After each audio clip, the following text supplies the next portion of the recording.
El pienso, luego existo de Descartes, ¿no?, del filósofo francés, que pergeñó todo el pensamiento occidental, lo que está sugiriendo es que la existencia es como un subproducto del pensamiento, que lo que cuenta es el alma. Eso es lo que está diciendo, ¿no? Y por lo tanto, al afirmar pienso y de rebote existo, lo que está diciendo es exactamente lo contrario de lo que ahora en el mundo del pensamiento moderno y del pensamiento científico pensamos, ¿no? O sea, hoy sabemos que es exactamente al revés, en el sentido de que existo y como tengo unas neuronas, billones de neuronas, que van de un sitio para otro a su bola, resulta que gracias a esto pienso. Se produce en el cerebro una excreción, un subproducto, que es el alma o el pensamiento, ¿no? La ciencia es simplemente la utilización de un método que somete cualquier tesis a la comprobación y la prueba. La ciencia tiene la belleza de sugerir una tesis de modo transitorio hasta que alguien pruebe lo contrario. O sea, en este sentido representa una revolución que olvidan incluso muchos científicos, que son dogmáticos. Es muy bonita esta cosa que es puramente científica de introducir la incertidumbre en un mundo de dogmas. Para mí eso es fantástico y es la gran aportación de la ciencia. Ahora, otra cosa es el que hemos tendido a separar lo inseparable. O sea, hemos separado la ciencia de la filosofía, de las humanidades. Y no solo esto, sino que además hemos jerarquizado las distintas disciplinas. Y con esta tontería hemos perdido, hemos descartado inútilmente todo el pensamiento creativo que estaba en el mundo del arte.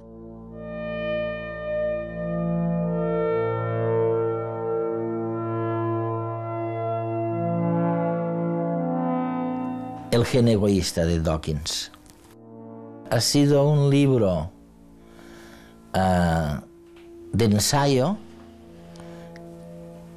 que parecía de ficción. Vemos que en la vida corporativa, en la vida estudiantil, del aprendizaje, en la vida personal de la pareja, resulta que en esta vida cotidiana hay que conciliar entretenimiento y conocimiento. El empresario que va todo el día con cara de palo, va a hacer que su empresa quiebre, sin lugar a dudas, porque es incapaz, como eran antes, de conciliar entretenimiento y conocimiento.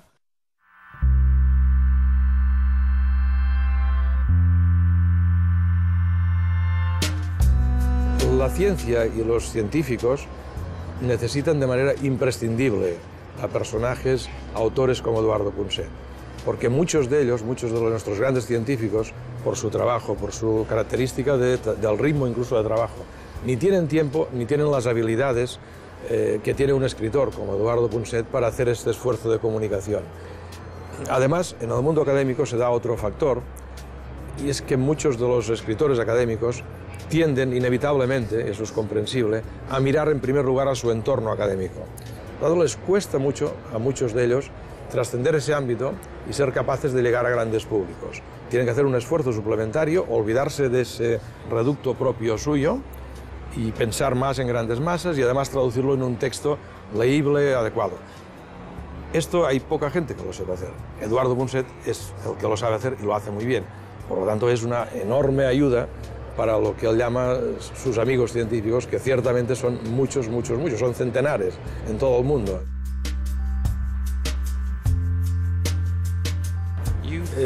Aunque a veces no lo parece, y da la impresión quizás de otra cosa, es una persona, como creo que todos los sabios, enormemente humilde en el mejor sentido, es decir, de estar pendiente qué se dice, qué se opina fuera de su mundo, qué comentan los demás, qué sugieren, y todo esto siempre aunque parezca que no te escucha, lo está escuchando, lo recicla en su interior.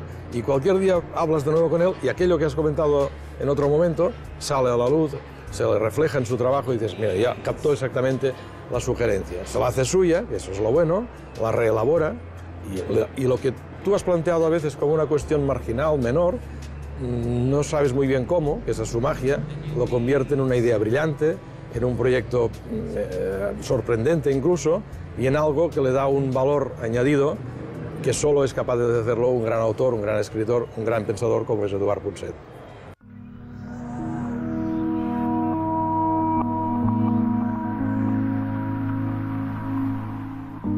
Justamente ahora la ciencia está descubriendo el espacio irrisorio que ocupa en el cerebro el pensamiento llamado racional. La inmensidad está ocupada por el inconsciente y por lo tanto por las emociones y la intuición. Y en este sentido tiene razón la gente de sentir que hay que dar razón a la intuición, que la intuición vale más que la razón.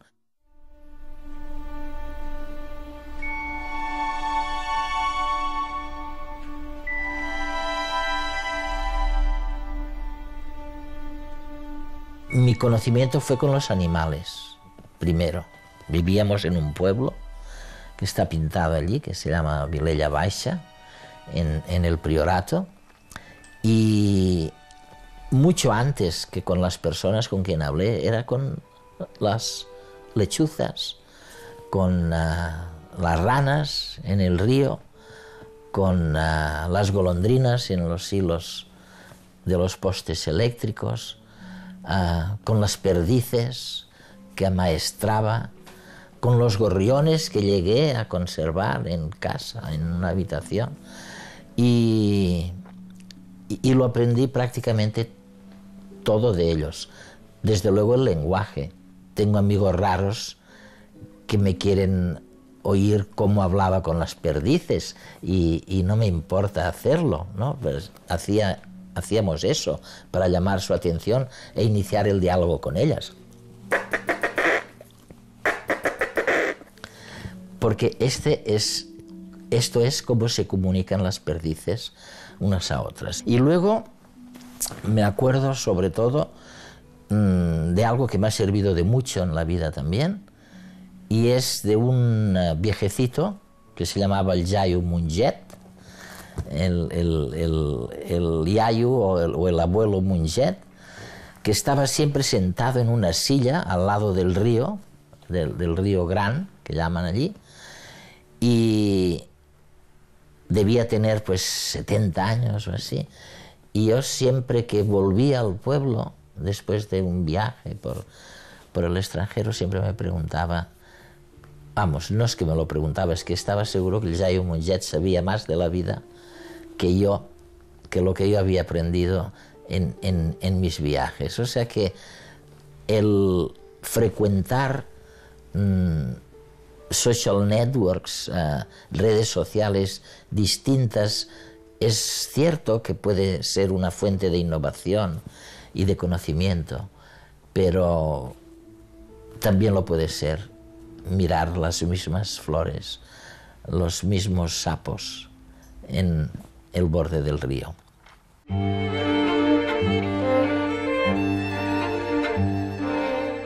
Y yo, que había tenido la oportunidad de vivir en países democráticos muchos años, lo que más me violentaba de la situación española era la cerrazón, era el hermetismo, era la falta de apertura al exterior.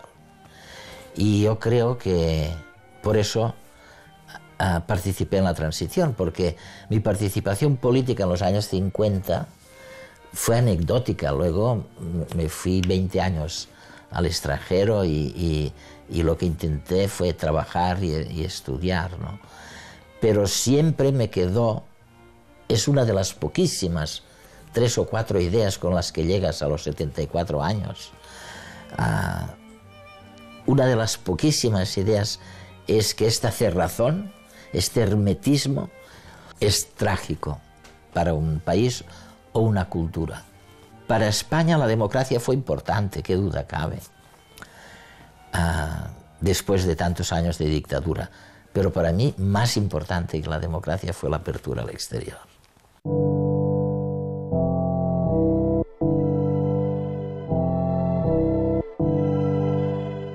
El ritmo del cambio mental es muy lento y incluso en situaciones democráticas perviven estigmas de la Edad Media, machismos inveterados, formas de pensar que vienen de otros tiempos, ¿no? Y es lógico que en un país donde hubo 50 años de dictadura, la gente esperara un poquito demasiado de lo que le podía traer la democracia, ¿no? Y yo creo que una concepción geológica del tiempo coloca las cosas más en su sitio.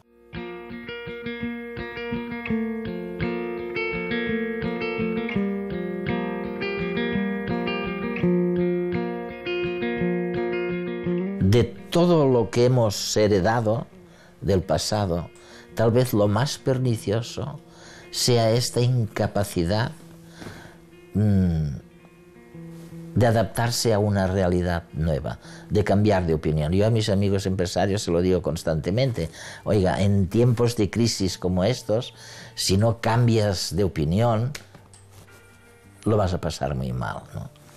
Y a mis nietas les digo, si hasta la estructura de la materia cambia, de sólido a líquido, de líquido a gaseoso, ¿cómo no vais a cambiar vosotras de opinión? Para mí es una de las grandes hipótesis o tesis heredadas del pasado que debemos cambiar.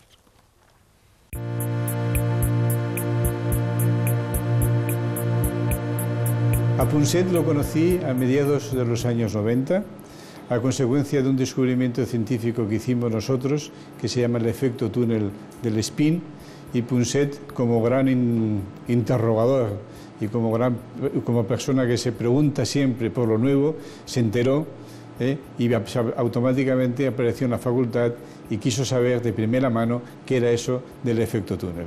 Y estuvimos discutiendo largamente después de la entrevista sobre el tiempo y nosotros, cómo nos afectaba el tiempo, etc. Y el tiempo y la felicidad están ligados, porque la felicidad significa atemporalidad. Y como nuestros fenómenos estábamos estudiando, que descubrimos, eran fenómenos cuánticos, que también significa temporalidad, en el sentido que un objeto puede estar simultáneamente en varios sitios, pues esa simultaneidad o esa temporalidad acabó al hablar de la temporalidad inherente a la felicidad humana.